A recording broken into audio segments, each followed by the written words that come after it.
So good morning students. So in the today's class we are going to see about the reactions of the alcohol in which carbon to oxygen bond will break, or we can say that R2 oxygen bond will break. So in that the first reaction of the alcohol is reaction with the halogen acid, that is hydrogen chloride, hydrogen bromide, hydrogen iodide or hydrogen fluoride. So this is the general reaction here. You will take ROH. So this will be your alcohol and it's going to react with HX. So when you react alcohol with the HX, you are going to get RX and water molecule. And here water molecule will be eliminated in this way. So OH and H are going to combine to form the water, and R group is going to combine with the halogen forming the RX, called as alkyl halide. So here the main part is one test is called as Lucas test. So this test is used to distinguish between the primary alcohol, secondary alcohol and tertiary alcohol. Okay, anhydrous ZnCl2. Anhydrous means without a single molecule of the water.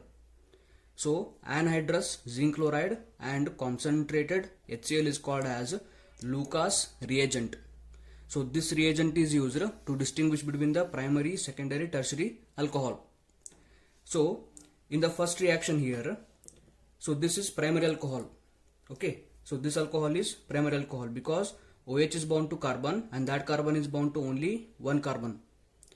Now this primary alcohol is going to react with HCl and anhydrous zinc chloride to form the alkyl halide and water.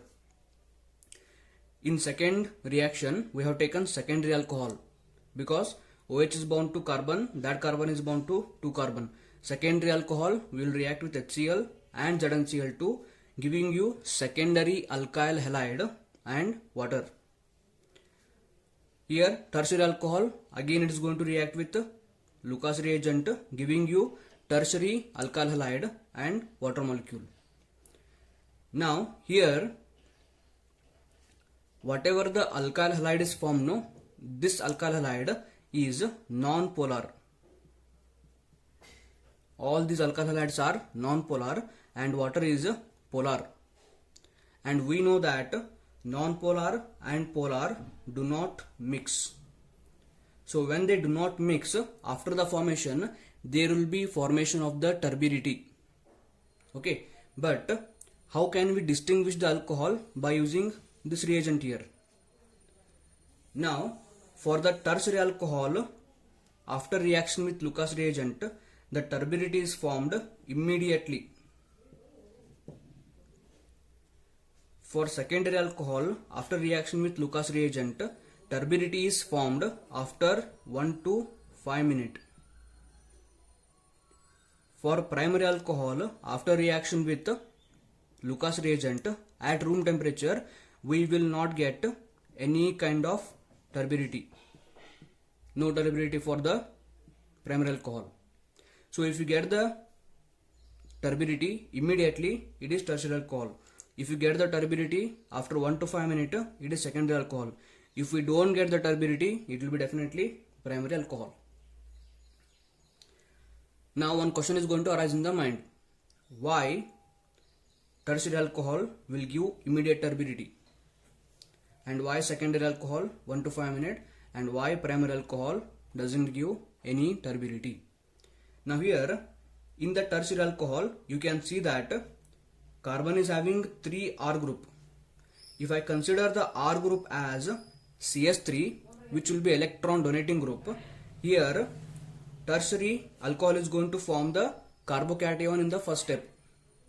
That is OH and the hydrogen are going to combine together and this OH will be eliminated completely.